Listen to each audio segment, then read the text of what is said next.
Alright, this is John Colo with OKRaw.com here with one of my good friends here, Paul Nissan.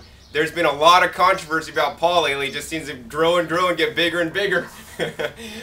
So, yes, it is true, Paul is not vegan. So, yes, it's true, he eats meat and also cheese, eggs, and dairy. So, today's show is about specifically this, It's about having honesty and integrity in the raw foods movement.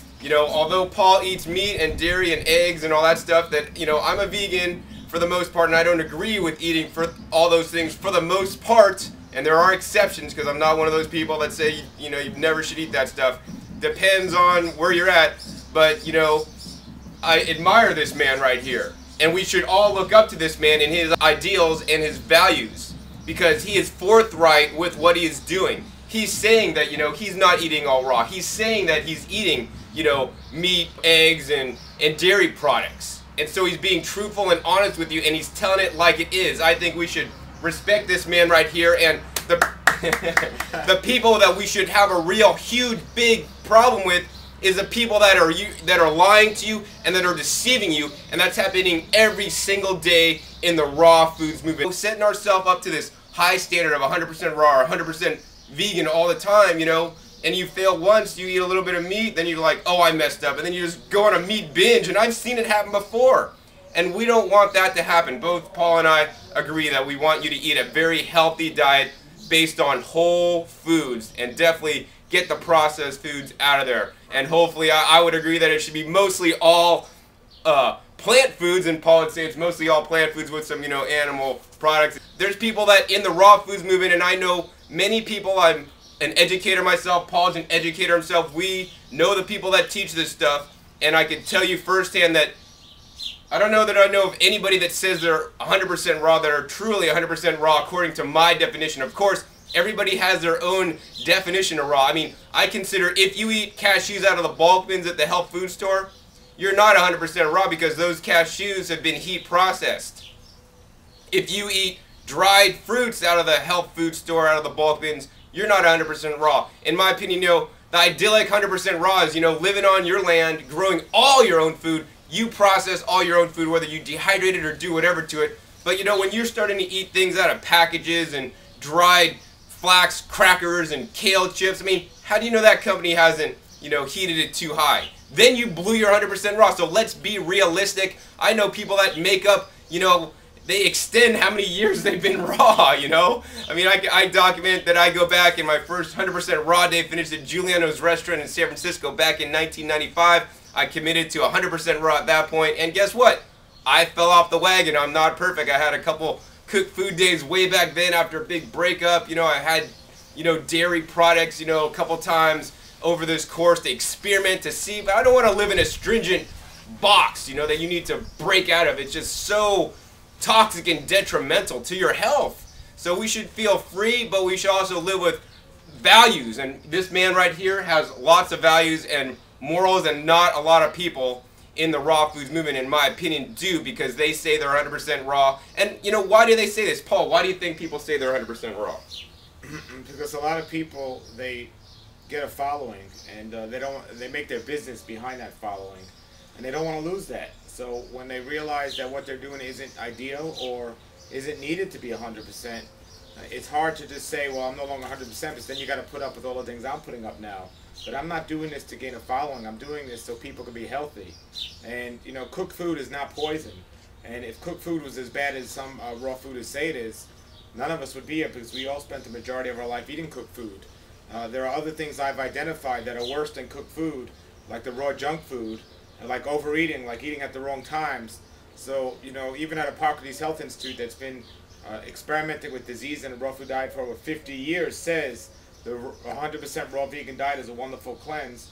But if you're somewhat healthy, you don't need to be on a 100% raw food diet. They do recommend a vegan diet, but not necessarily a 100% raw diet. It'll be easier emotionally and physically if somebody adds cooked food, especially depending on the environment they're in, because in a cold environment or a cold day, there's some cooked food, not toxic cooked food like processed cooked food, but if I go somewhere cold and I'm 100% raw and I have a choice between a raw food candy bar or steamed vegetables, in the past when I was 100% raw, I ate that raw food candy bar, because I wanted to maintain my 100% raw status. Now, when I was 100% raw, I didn't lie. I was 100% raw for about 14 or 15 years, 100% raw vegan. Did you eat any cashews during that time? According to me, I was 100% raw, but according to some people, like yourself, maybe not, because I ate almonds that were pasteurized and but they were labeled raw or so on. But the bottom line is, when I come to a choice between raw food, however you want to define it, or cooked food, I know in a cold environment, that steamed vegetables are a better choice than like raw food candy bars. And now it's crazy because people are promoting things like raw chocolate and things like that. Again, even though they're raw and people are eating that and saying they're 100% raw, they're not healthy. The topic today is about integrity in the raw food world. And there are so many people out there that I hear all the time saying they're 100% raw. But I'll say what a good friend of mine says: if you gave everyone who's 100% raw a lie detector test, you'd be quite surprised with the results. And I can tell you out there, I have never met anyone who, I'm not going to name names, but whether it's because they decide to do testing for for a good thing, to see what's going on out there, or whether they're just deceiving people. Either way, I'm not saying they all have a misintention out there, but I have never met anyone who's been 100% raw for maybe like 10 years or 5 years. At some point, by accident or on purpose or without knowing it, at some point they've eaten cooked food. Now, whether they want to admit it or not, that's up to them, but there's no one out there that's eating 100% raw. I know some people that say, well, I'm so pure that if I ate cooked food I would get sick right away. Well, how do you know that? Because by accident they ate cooked food and they got sick. So that's how they know. So nobody's been 100% raw. You don't have to be, so it's not that bad. But the problem is, lying or deceiving people and telling them that. And I don't see a big difference between 100% raw and 99% raw from a health standpoint, as long as that 1% is not, processed food. And even if it is, if you're eating 99% raw, you're not going to have too much of an issue. But there are people out there that are ludicrous, just like people that say they're breatharians, except for the occasional candy bar. Oh, that's breatharians. I'm from Brooklyn. That's breatharians. Other than that, that occasional candy bar they had. Well, that's crazy. I mean, you can call yourself what you want, but stop deceiving people out there. And the results really count for themselves. And I could tell, I just know, and I want people to be healthy, and people that are. There's no reason to eat a 100% raw vegan diet unless you have something like ulcerative colitis or cancer or something else and you're healing. Other than that, other than having this prideful badge that says I'm 100% raw vegan, you can certainly eat cooked food and animal products if you choose to and not feel guilty about it. I definitely agree, Paul. I think, when people say they're 100% raw and then people try to follow them or model what they do and be 100% raw, it's setting many people up for failure, and it's just doing a great disservice. Here's the problem I tell people. I mean, all it takes is somebody with a little bit charisma to say something and people stop believing him. And I could say, if you press this chair and if your hand turns blue, that means you're healthy, and if it turns red, it means you're not.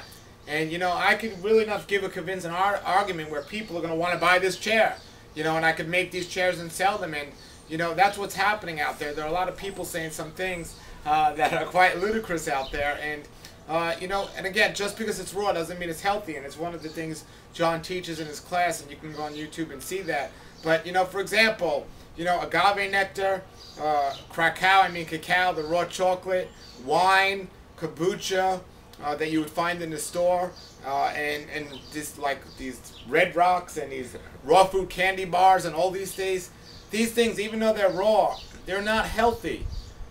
So we have to understand, just because people are raw or something says it's raw doesn't mean it's healthy. And I know some of you feel real strong about this, and I was deceived by things like agave nectar when it first came out. I was so excited, something tasted so sweet and good, but then I realized the truth. Now I had a choice. Do I keep promoting it and selling it, which I made money from it, or do I come out and tell the truth? Same thing, when first people said raw chocolate was okay, I started eating it, but I didn't feel as well. But then I realized carob was a great food. And I realized, if you mix the same, raw sweeteners and everything else with the carob, it might taste different than the chocolate, but it's still going to be delicious.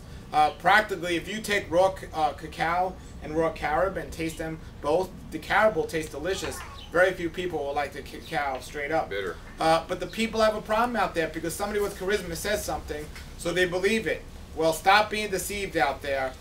The real superfoods in nature are the raw, ripe, fresh, organic fruits, vegetables, and nuts and seeds, and that should be the majority of your diet.